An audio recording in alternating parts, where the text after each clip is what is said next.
Hi, lovely to see you today. Thanks so much for joining me for this short reflection for the day.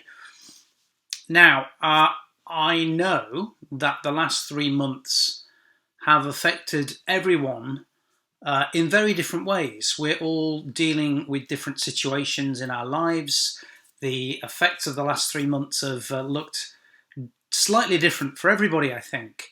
For me, lockdown, when it came in March, felt a little bit like being, well, I guess forcibly thrown off the hamster wheel that I was running pretty much full pelt on. And while the last couple of months have involved finding new ways of working and have been full in their own way of their own busyness, I've found in my situation a really welcome space to breathe and to work at a slightly slower pace, and I've really appreciated that. Now, some of the things that I've had to stop, I really miss. In fact, most of them.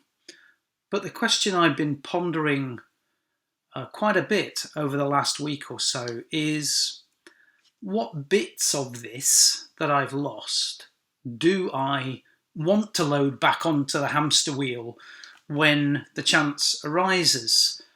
And it has me thinking about something that Jesus said to his disciples in the middle of what I think is the single greatest talk ever given on what it means to live lives of love and faith, what it means to live in a way that is utterly shaped by the countercultural challenge that Jesus presents to us, to live lives shaped by the kingdom of God. And he says this very simply to those who would follow him. He said, do not store up for yourselves treasure on earth, where moth and rust consume and where thieves break in and steal, but store up for yourselves treasures in heaven, where neither moth nor rust consumes and where thieves do not break in and steal. For where your treasure is, there your heart will be also. Where your treasure is, there your heart will be also. So today I'd like to very simply just invite you to reflect on that question. Where is your treasure? And by that, what I mean are the things in your life that drive you and your behaviour, the things that you give value to. What are the things in your life that if I were to look at your calendar and your bank account, if I were to look at where you spend your time and your passions and your enthusiasm and your money, where I would be able to tell are the things that are actually really important to you. And I just wonder whether over the last 3 months you've come to question your answer to that question, where is your treasure? I wonder whether the sort of shockwaves that have so dramatically disrupted so many parts of our lives have actually forced us to reflect on where the treasure really is in our lives. You know, in particular, are there parts of our lives that we treated as treasure, but it turned out to be the sort of treasure that really rusts and decays when the pressure's on and when push comes to shove and when we really think about what's valuable? Well, actually, it didn't turn out to be quite the treasure we thought. Or alternatively, what parts of our lives did we undervalue and underappreciate, and yet over the last couple of months we've found have really actually been the true treasures in our lives?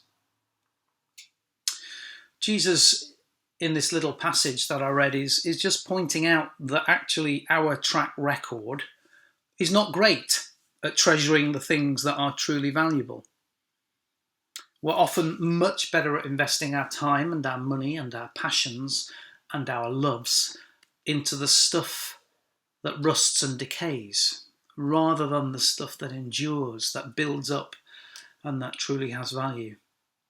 And then we wonder why we continue to feel unfulfilled and empty and frustrated and unhappy.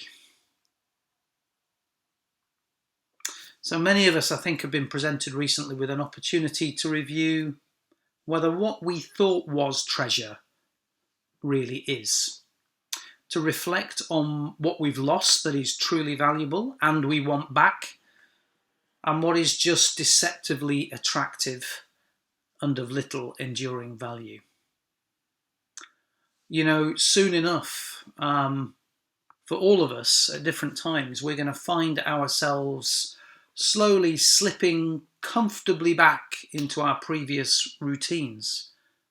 And in many cases, that will be a good thing, and to be really truly welcomed. It will be an opportunity to reconnect with some of the genuine treasures in our lives. However, you know, there will be some parts of our previous routines and ways of living that aren't treasures at all, and that need to be let go of if we are to hold on to or to discover the real treasures in our lives. So if you've not had a chance to reflect properly, can I just encourage you to reflect on that and to work out the things that you really want back and the things that you ought to let go of. In this season of great change and uncertainty, many of us have a real opportunity to really ask ourselves that tough question: where is our treasure really? So I hope you have a blessed rest of the day. Thank you for being with me, and I look forward to seeing you soon.